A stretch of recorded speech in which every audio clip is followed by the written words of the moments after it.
In this chapter, we're going to study the concept called stoichiometry. Stoichiometry is another way to make measurements in chemistry. To give you a comparison of what we've done in the past and where we're going to next. In chapters 3 and 7, we actually did what we called composition stoichiometry. We did all the mass-mole relationships of individual elements and compounds. So we were doing measurements of mass moles, number of atoms for things like sodium and calcium, and then we got to chapter 7 and we started doing it for calcium sulfate and potassium nitrate. Well, that was the first step. Well, now what we're going to do is, because of what we learned in chapter 8, where we can now predict what's made, now in chapter 9 we can predict how much is made. So we're combining what we learned in chapters 3 and 7 about the calculations of chemicals.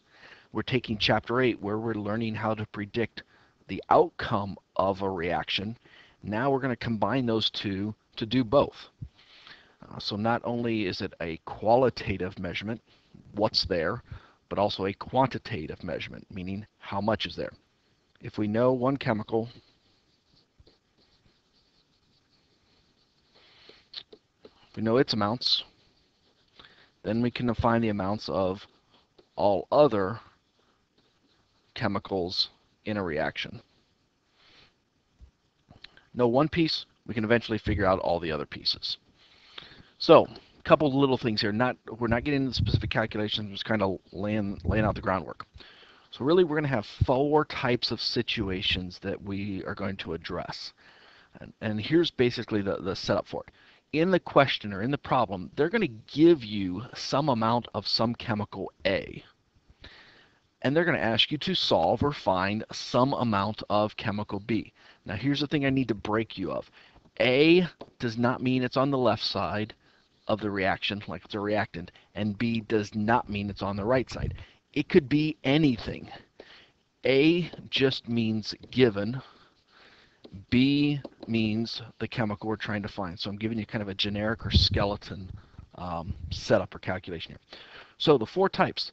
In the first 2 types, they're going to tell you the moles of a chemical in a reaction. And then they're going to ask you to either find the moles of something else or the mass of something else. The other 2 examples, they're going to start out by giving you the mass of a chemical and then asking you to either solve for the moles of a second chemical or the mass of a second chemical. So you're going to hear these phrases a lot. You know, is it a moles to moles problem? Is it a moles to mass? Is it a mass to mass? And those 4 terms you will hear a lot. The numbers here in red, just talk about the number of calculations that we have to do. The mole to mole problem is the shortest, it's the easiest. We do 1 step. It's actually the most important calculation because when I say the phrase mole to mole calculation, it carries over to a lot of chemistry concepts that we'll do the rest of the year. It's an easy calculation, but it's very important. The others then just add an extra step to the process, and we'll cover each one of them individually in section 2. All right, one new concept we're going to talk about, and this goes back to that mole to mole problem. The phrase mole ratio. This is actually how we can convert from one chemical to another in a chemical reaction. It's what we call mole ratios. And here it is. It's very simple. All we look at are the coefficients in the balanced reaction. Really, these coefficients, and again, I just have a simple reaction here of aluminum and oxygen. If we notice here, we have the coefficients 2, 4, and 3.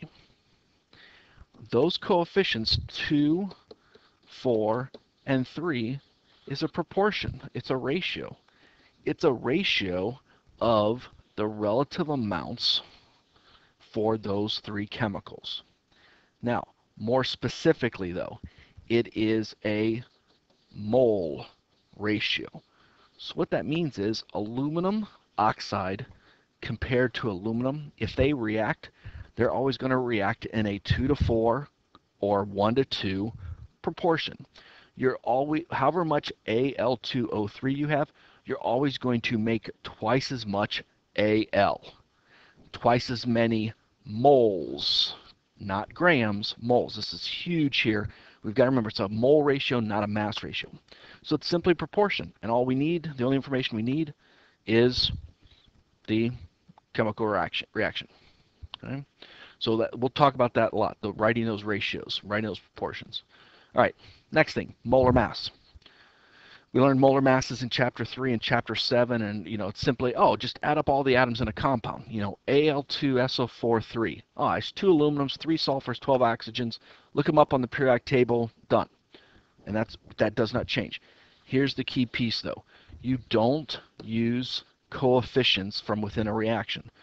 So in the case of if we see like a reaction that has 2 Al2SO4 3 and we need the molar mass for calculation, we ignore the 2. Okay? We just add up what the formula is. Okay? The coefficient we will use in another part of the calculation. Okay? A simple thing, it's a mistake that people do way too much, and it's an avoidable mistake. No coefficients. Okay, so what we're going to start looking at is then simply reactions. And maybe you're given some amount of C, okay? And we're trying to figure out, well, how much B will I need so I can make that amount of C? Okay? So we'll see those calculations as we go through.